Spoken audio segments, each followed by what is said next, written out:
Тусгаар тогтнолоо дахин сэргээсний 106 жилийн ойд зориулв. Их орон газар шороо эрх чөлөөнийхөө төлөө тэмцсэн тэмцэл унаж босч алдаж онож явсныг тоолж болшгүй.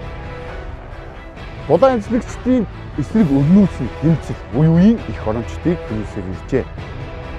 Нэгэн биений амь нас хүний зам ёсны амьдралыг үл оогоор гагцгүй өнөөгийн биднээс хайгаатч олдохгүй үнэт сэтгэл, ууштай бодлого, үгүйсгэж болохгүй үнэт зүйлсийн төлөө төрсөн төгссөн их орончд.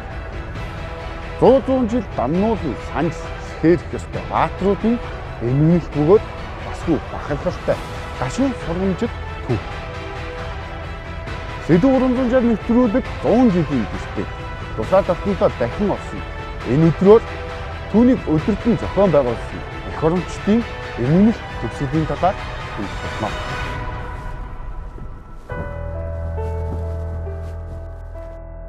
Төрсөн их орончид. Шолоохон ярил бидний нүг ярил яг энэ өдрүүдэд бид нэр шинэ жилээр нэлээд сайн тэмдэглэж байгаа. Хөлтөө хот одоо ингээл одоо орон даяар бараг тэмдэглэж байна. Байгууллага бараг хүн болгон хэд хэдэн удаа тэмдэглэж байна. Тэр манжийн иргэшээлд байсан субъектүүдээс яг өнөөдөр аваад үзэх юм бол тусгаар тогтнолоо олсон, бие даасан, тэр улсаа олсон ганцхан бид нэр байгаа.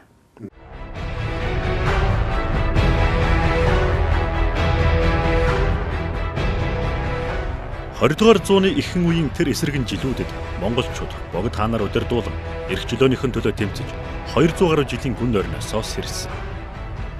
Гэвч тусгаар тогтнол бидэнд үе үеийн эх орончдын амь нас хөлс цусаар 20-р зууны эцэст сая болцсон юм. Уламжлалт төрийн бодлогоо сэргээн баримтлах, хууль ёсоо тодорхойлох ирмэлзэл энэ он жилүүдэд хүчтэй сэргсэн ч гадаад дотоодын олон учир шалтгааны улмаас тэр бүрий амжилтанд хүрч байсан.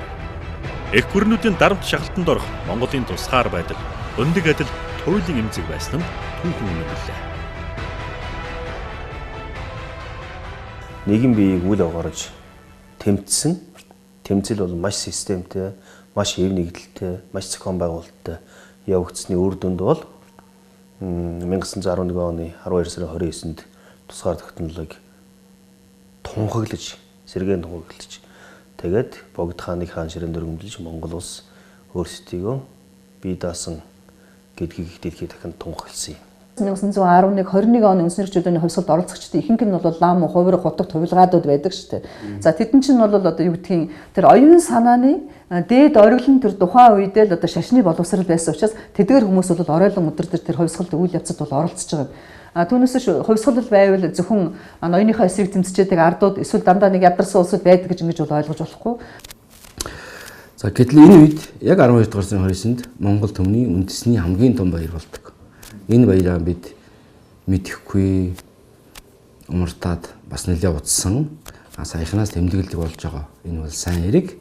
Тийм гэхдээ энийг хэлдгийн учир гэвэл бид болохоор өөрийгөө танихгүй болтлоо түүхээсээ Монгол биш болтлоо холдсонтой холбоотой юм аа. Тийм. 1911 оны хувьсгалын үйл хэргийг тэргүүлж оролцсон ноёд ламнар 12 оны эхнээс эхлээд гинтийн одоо ёс бусгаар таалал төгсөж эхэлсэн. Хамгийн дөрөв 1911 оны тусгаар улс байгуулахад өөрийгөө бол халахын дотор хамгийн өндөр зэрэгэлдэлтэй гэдгийг тунхаглаж байсан Түшэйтан Дашням 12 оны дөнгөж гараад одоо тусгаар тогтносны дараа сарын дараа бол Эрдэнэзуугийн нутгаас хүрээнд дуудагдж ирэх замдаа гинт өгсөн. 27 наст цэцэг өвчнөр насварлаа гэж хэлсэн.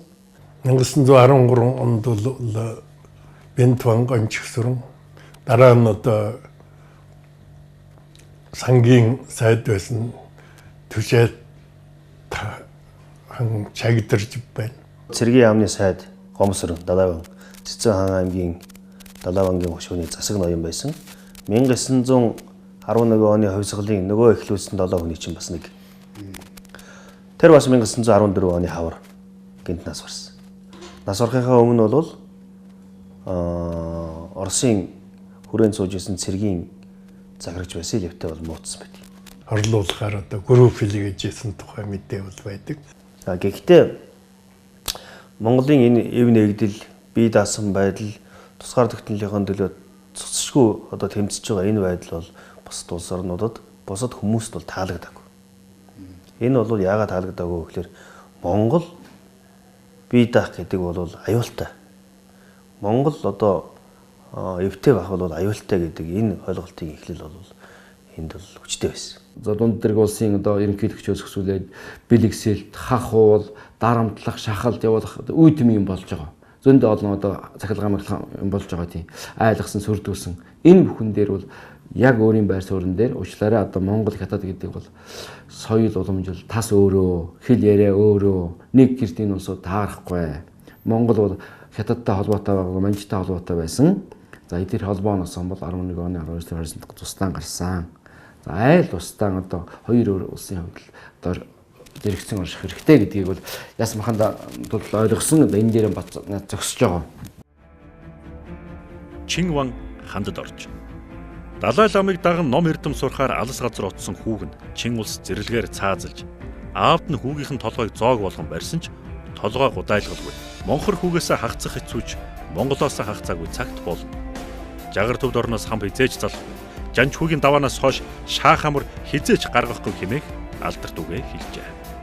Монгол улсын төрийн нэрт зүтгэлтэн тусгаар тогтнолын төлөө манжийн даргалын эсрэг тууштай тэмцэгч тэрбээр 1915 онд Богдын ордонд болсон дайлагаас гарч яваад дунд уулын үсэн дээр бусдад хорлогдсон амиа алджээ. Гарагтай хүний одоо зүрх зогсохоор тийм юг давж гарч Монголын тусгаар тогтнолын төлөө хүүгээ алдаж дараа нь өөрийнхөө амийг одоо золж тамцж явсан ийм хүмүүс юм. Богд хааны ордонд болсон шинэлгээний найран дээр эс мордож яваа дунд голын хөвөнд хоёр нүдэ бүлтэртэл мунаар цохиулж нас орсон хүн бол гадаад хэргийн яамны сайд энэ хувьсгалыг толгойлож оролцсон удирдагч Чин Ван ханд орж ирсэн. Ерөнхий сайдын орлогч гадаад хэргийн сайд хоёр хан бол ингэж жил гарны дотор бол нас орцсон. Цэргийн яамны сайд Гомсорон Далайван Цэцэн хаан аймгийн Далайвангийн хошууны засаг ноён байсан. 1911 оны хувьсгалын нөгөө эхлүүлсэн 7 хүний чинь бас нэг. Тэр бас 1914 оны хавар гэнт нас орсон. Нас орохынхаа өмнө бол Оросын хүрээнд сууж исэн цэргийн захирагч Васильевтэй бол муудсан байт. Чин Ван хамтаржийг бол одоо энэ циркийн урдлын он дээр мөсөн дээр цогч алсан шүү дээ. Тэгээд ухар мөчт банд нар гэсэн байна. Тэгээд тэр чинь ямар нэгэн хэмжээнд бас одоо зарим банд нар гар хол болж байсан. Тэрэн дотор релизүүд гэдэг нь анхаарал татж байгаа шүү дээ. Тэр урд зүгээс явуулж байсан үйл ажиллагаа байжээ гэж. Ларсон бол сүүлдөө Монголын гүнгэд ном бичсэн. Тэр номон дотор хэлсэн байгаа. Чин Ван хамтарж шиг шууд одоо энэ муусайнуудыг цагаан хэрмээс цааш одоо хөөх хэрэгтэй гэж шууд хэлдэг хүн Чин Ван хамтарж өөр байгаагүй гэдэг. За ханд Ванг насураад 4 сар гарны дараа нөгөө Крестовицтэй хамгийн хүчтэй тэмцэж Монголын засгийн газрын дотор хамгийн сэрэг ухаантай хинч түүнтэй ярьж зөвлөж чадахгүйгээр асуудлаа шийдэж болохгүй юм байна. Энэ бол даалам цэрэн жимд гэж хэлж байсан. Даалам цэрэн жимдийг албан тушаалаас нь буюу дотоод хэргийн яамны тэргүүн сайдаас нь буулгаад баруун хязгаарыг тохинуулах сайдаар явуулах замд нь одоогийн Увсаймгийн Хорх самын Дэжээлэнгийн хүрээнд одоо гинт өвчнөр нас орсон. Даалам 42 настай байсан. Даалам цэрэн жимэд. Даалам гомбын цэрэн жимэд 1872 онд Игшав хотогт төржээ. Монгол улсын төрийн нэрт зүтгэлтэн тусгаар тогтнолын төлөө манжийн даргалын эсрэг тууштай тэмцэгч Богд хаант Монгол улсыг үүсгэн байгуулагч гол удирдагчийн нэг. Тэрээр Монгол улсын шадар сайд, бүгд захирах сайд, дотоод яамны хэргийг бүгд захиран шийдвэрч яамны тэргүүн сайдаар ажиллаж байна. Даалам цэрэн чимэд баруун хязгаарт төрийн хэргийг залгуулж яваад 1914 оны 5 дугаар сарын 7-нд учир битүүлгээр насан эцэлсэн. Даалам цэрэн чимэд бол ямар том эсрэг үйлсэл үзүүлдэг байсан гэхээр их улс баг улсаа мэрэгэн идэхин жишээг та нар харуулж байна. Баг улс бол угаас язгуураас Монгол улс бие даасан ийм тусгаар тогтносон улс байх ёстой гэдгийг нь үзэл баримталтай байсан. Хоёрдугаарт нь Даалам Монголд Чин улсын үеэс эхлээд хууль бусаар худалдаа эрхэлж юм уу эсвэл хууль бусаар Монголын эрдэнсийг малтаж ухаж байсан концесстэй олон улсын гэрээ хэлцээрүүдийг хамгийн их эсэргүүцсэн. Тийм ч учраас 13% концессоос татвар авах хүртэл өсгөж. Тэгээ энээсээ болж одоо хүрээнд сууж байсан Оросын консулоос хойш нь бичсэн байдаг. Хүрээнд даалам дэндүү даварч гин гэж. За энэ бол дааламын одоо үхэлд нөлөөсөн байж болзошгүй гэж үзэж байгаа. Хүрээнд байсан амбан самдаа бол тэднийг бол мөрдөх ийм ажил хийсэн. Тэрний нэг шинж бол тэднийг эрхүүд галт тэргэнд яваад галт тэрэгний ресторанд орох гэж явахт нь бол 3-4 одоо хятад манжмайгийн хүмүүс бол барьж явж бол вагоны таамбраас шийдэх гэсэн. Гэтэл даалам зэрэн чимэд бол банд зодоонд гарамгай байсан. Тэднүүдийг банд зодооноор одоо ялаад тэгээд одоо цаашд бол Оросын талд мэдгдээд Оросын талын хамгаалалтаагаар санкт Петербург тавьсан. Түшээгүн чагдарж яв. Манччин улсын дарааллаас ангиж ирч тусгаар улсаан байгуулахаар эвлэлд нэгдсэн Монголын эхэс дээдс хутагт хувилгаад 1911 оны намар халахын хүрээний бүх хэргийг төр ерөнхийлөн захиран шийдэх газар буюу төр засгийн газар байгуулж дараагаар нь түшээгүн чагдарж явыг томилсон байна. Түшээтван шалтгаан тодорхойгүй өвчнөр өвчөж байгаад 1915 оны 7 дугаар сарын 16-нд нас нөхцсөн. Яагтын гэрээг 3 хоног, 5 хоног, 7 хоног зурчих төлөвлөгөөтэй ирсэн Орос хятадын тэр том төлөөлөгчдийг 9 сар хүлээлгэсэн. Энэ бол Жагдаржийн хувьд маш том амжилт байсан. Ингээд 9 сар хэлэлцэж буюу дэлхийн түүхэнд хамгийн удаан хэлэлцсэн гэрээ хэлэлцээр бол энэ болж үлдсэн. Тэгээд ингээд 9 сарын дараа буюу 15 оны 5 сард гэрээнд гарын өс зураад ирээд 14 хоногийн дараа Жагдаржийн гинт гидсний өвчнөд нас барсан. Сайн ноён хан Намнан сүрэн. Халахын сайн ноён хан төгс очрын Намнан сүрэн одоогийн Өвөрхангай аймгийн Уян сумын нутагт 1878 онд төржээ. Үндэсний эрх чөлөөний хувьсгалын гол удирдагчийн нэг сайн ноён хан Намнан сүрэн 1911 оны хавар Манжаас тусгаарлах Халахын 4 ханы нэрээр хаант Орос улсаас тусламж гуйх бичигт гарын үсгээ зурсан бөгөөд тусгаар тогтносны дараа засгийн газар бүрдүүлэхэд шадар сайдаар томилогдсон байна. Тэрээр 1912 онд бүгд ерөнхийлөн захирах сайд буюу Монгол улсын анхны ерөнхий сайдаар тохон томилогдож 1919 оны 4-р сард мөн л хорлогдсон 41 наснда нас баржээ. Тэр дор нь алждаг хор ерөөсөө өгөхгүй байсан. Хэдэн сар үйлчилдэг юм хор өгч байсан. За ер нь ихэнх нь бол Манчин улсын юу. Оросын хаант засаг бас зүгээр байгаагүй. Жишээ нь Даалам Цэрэн чимдийн үхэлд бол Оросуудыг одоо сэжгэлдэг. Одоо хүрээндээс Хятадын эрх баригчид 1920 оны 9-р сард Манлаатар Дамдисран Атамбаатар Махсарж нарыг баривчилж хорьсон байгаа. За тэгээд Манлаатар Дамдисран Хятадын шоронд одоо 1921 оны ихээр нас барсан ийм гонигт түүх байгаа. Манлаатар Дамдын сүрэн. Манлаатар Жамсрангийн Дамдын сүрэн 1871 оны 3 дугаар сарын 13-нд төрсөн. 1911 онд Богд хаант Монгол улсад нэгдэхээр баргуудыг толгойлго нийслэл хүрээнд ирснээр Богд хаант сайшаагдан гадаад явны дэд сайдаар томилогдсон. Хятадууд 1920 оны 9-р сарын 11-нд түүнийг баривчлан хатуу чанга ирүүшүүлт хүнд бэрх нөхцөд 107 хоног хорсны эцэст Манлаатар Дамдын сүрэн 1921 оны 1-р сарын 27-ны өдөр би эдний дэргэд яавч хэвтээгээрээ өгөхгүй хэмээн өгүүлж босоогоороо амьсгал хураажээ. Төр улсын хэргийг амьд хүмүүс хөдлөгдөг авч тогтсон суйр нь ам бие хайргүй зүтгэж үхэж үргэлжсдийн яс чүмгэн дээр тогтдог болоо хэмээн айлдан гэрээсэлсэн байдаг.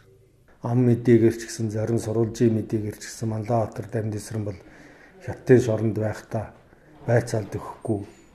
За та нар одоо намайг байцаах их байхгүй. Монгол бол тусгаар тагсан байх улс байх ёстой.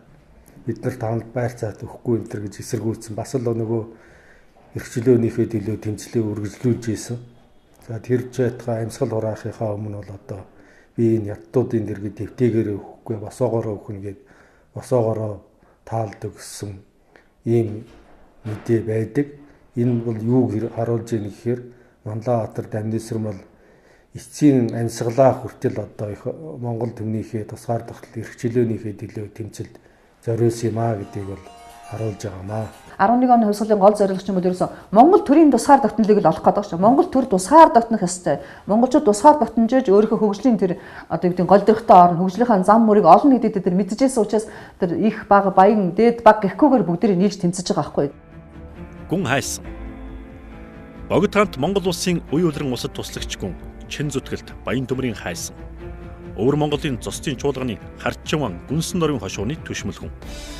Тэрээр 1907 онд анх их хүрээнд ирсэн бөгөөд 1910-аас 1915 онд Богд хаант Монгол улсын төлөө зүтгэсэн. 1917 онд өвчнөөр нас баржээ. Ер нь Монголын одоо ноёдын язгуур удмыг устгах гэсэн бодлогыг бол манжчин бол сийж исэн юм шиг байна. Энд янз бүрийн хэрэгэм зэрэг хүртсэний дараагаар бол түүнийг дагалдаад одоо жишээ нь зэрэг хүртэхтэй зэрэг бол баг уртай жимс одоо тэчнээ мэглүү арих тэчнээ одоо хүнс ингээл юмнууд ингээл дагуурлаад өгөөд тэр нь ер нь одоо ноёдын өрийг устгаж исэн юм шиг надад санагддаг. Ягаад гэвэл болгон одоогийн Болгон аймгийн нутаг дээр байгаа 5 ноёны удмыг хөөж үзэхэд бол ерөөсө удам нь бараг байхгүй байх шүү дээ. Удаан одоо үйлчилдэг юугаар өрвийг устгаж яасан. Нөгөө талаар хор бол хэдэн янзын хор байсан баг шүү дээ. Бэйс Гомбосрон. Үндэсний эрх чөлөөний хувьсгалыг удирдан манлайлагчдын нэг Бэйс Гомбосрон Чингис хааны шууд угсаа боржин овогтой хяад ястай тайж Ваанчгийн дэд хөвгүн болон мэндэлсэн. Их хүрээнд халахын нойд Жавзан дам хотогдод даншиг өргөх үеэр Чин ван хандад орж даалам цэрэнчимд түшээгүн чагдаржам нарын ноёд лам нар Богд хаан уулын арын модонд цэмхэн хуралтанд зөвлөлдөхөд хүн Гомбосрон идэвхийлэн оролцсон байдаг. 1914 онд цэл залуу уж хариухан наснда таалал төгсөж байна. Орн одоо яадаг хор айжуудаа хэдэн сар үргэлжилдэг хор бүр айжмдаа хэдэн жилээр мөхөөдөг хор ийм хорыг бол тэр бэлгэлсэн юм дотор нь шингээж ийсэн юм уу гэдэг бодол надад бол төрдөг. Энэ хүний нэр хүнд нөлөө бол үнэндээ одоо Монгол битгийхэд гадаад дахинд одоо онцгой байсан. Нэрэг шүү дээ тийм. 8 дугаар Богд Жавзан дам болвол 1911 үндэсний хувьсгалыг оройлон манлайлахад одоо оролцсон оюун санааны удирдагч байсан гэж. За ер нь бол Богд гэдэг маань бол тийм бэлэг танхай нэгэн шүү дээ. Тийм хэлийг үл хэлчих нь. Богд Жавзан дам. 8 дугаар Богд Жавзан дам Афган лувсан Чойжи Нямданзан Ванчиг болсон буу 1869 оны 10 дугаар сарын 13-нд Төвдийн лагсын оролцоо төрж 1924 оны 5 дугаар сарын 20-нд нийслэл хүрээнд тэнгэрт хайлсан. Түүний үхлийн шалтгаан одоо хэрн оньсог хэвээрээ байна. Хой үзэл сурталтад таарт нийцэхгүй байсан учраас Богд маань одоо зайлах хэрэгтэй болсон шиг байна. 21-с 24 оны үйл ажиллагааг харуул. Тэгээ 24 оны 5 сарын 20-нд ямар ч байсан замаас нь зайлсан. Зайлуулсан уу, зайлсан уу гэдэг асуудал бол өөр хэрэг баг. За настай буурлууд социализмын одоо тэр үед хатуу үед одоо настай төвхөрөний бүр ажилтай хүмүүс ч гэсэн бол Богдод өрөөл өмхөж гэсэн штэ гэж одоо ярьж ийсэн. Хүмүүс их дуулж мэдсэн тийм яриа хөрөг бол бидний энд хүрсэн. Лидерийн Монголын үүднээс авч үзвэл одоо практик удирдагч гэж байна. Тэр практик удирдагчийн хувьд бол хошоочин хамтарч даалам цэрэнчимэд өрлөгч төшмөл хайсан нар бол жинхэнэ практик хөшөөчлөгч. Одоо практик удирдагчд байсан гэж одоо хэлж болох юм. Энэ цаг мөчид монголчууд хөдөлж төр улс тусгаар тогтнолоо олж авах хэрэгтэй байна. Тэнгэрийн цаг болжээ гэж. Миний энэ зарлигийг бүх монгол овогтод хүрэг. Хэрвээ энэ цаг мөчид тусгаар тогтнолоо энэ алтан агшин одоо авч чадахгүй бол монгол түмэн одоо миний 8 дөрөв шүтсэн хэрэг эсвэтх юм аа.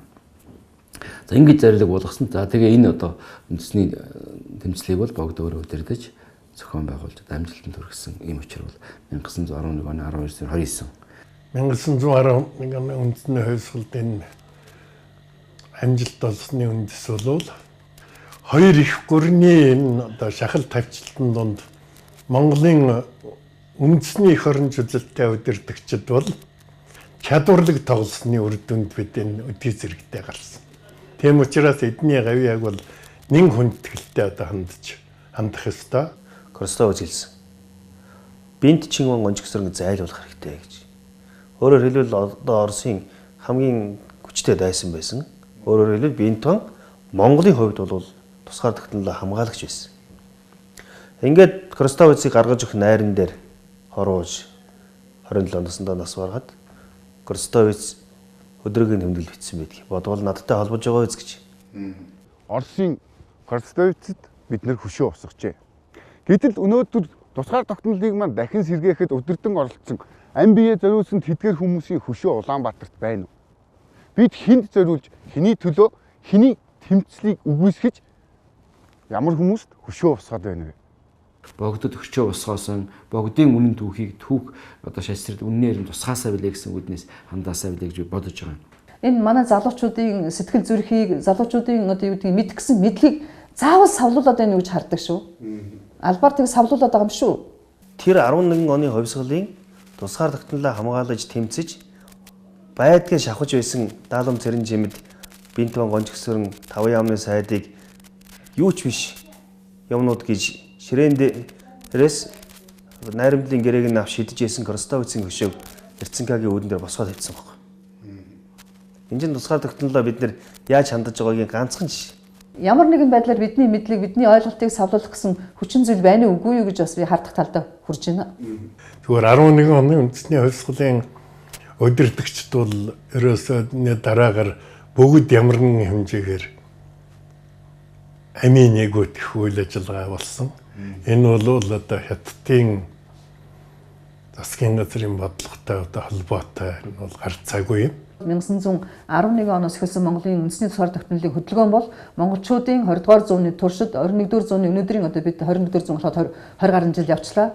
Энэ түүхийн одоо нэгдсэн уялдаа холбоо чиг хандлага бол дэлхийн хөгжлийн чиг голдруулал орсон асуудал байна. Чухамхүү Монголын бүрэн тусгаар тогтнол нэгдлийн төлөө хийсэн энэ тэмцлийн эхний үеэс эхлээд Монголын төрийн удирдлага эх орончдыг улс төрийн сэдэлтээр хороон устгах үйл ажиллагаа явагдсан юм а.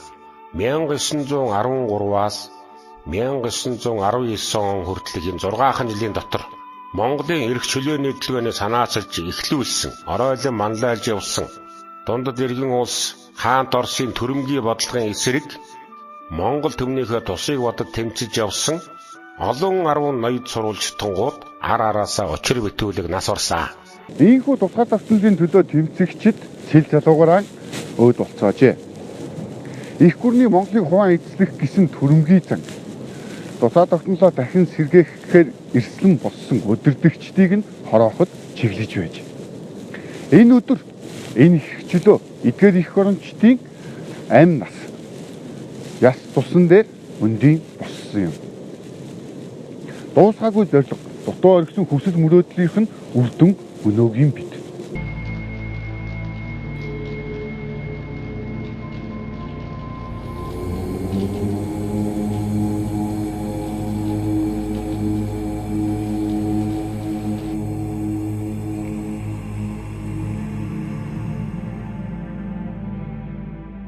Их чөлөөгөө тэрхийн мэдэрч эх орноороо баруун толгоогоо тоглосон. Утаан дундаа мансуурч ухаан санаа нь самуурсан эх оронч үрсэл бит. Уугаа хатаа босгосон эх орон утаа мэт замрах үед. Энэ цагийн эх орончид хаана байна?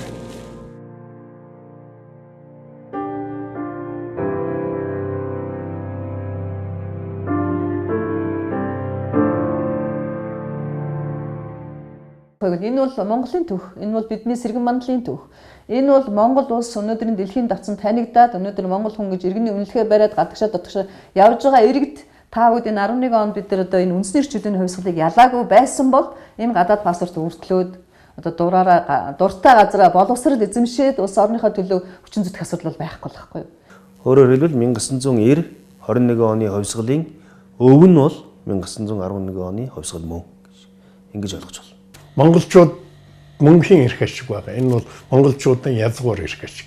Тэр ямар нэгэн намын эрх ашиг юм, ямар нэг тухайн хүний эрх ашигтай огт хамаагүй. Бид Монгол улсыг удаан байлгахыг гэвэл Монголын төлөө цоглох зүрх байвал үнэхээр язгуур ашиг хамгаалах хэрэгтэй. Альва улс төрийн хүчнүүд түүхээр тоглодог явбал хортой шүү Монгол үндэстэнд. Өөрийгөө олоход нь үнэхээр хортой. Тийм болохоор бити одоо ингэж Монголын ард түмэн Монгол үндэстэнд үндэснийхэн түүхээр тоглоосоо билээ гэж би бодож байгаа.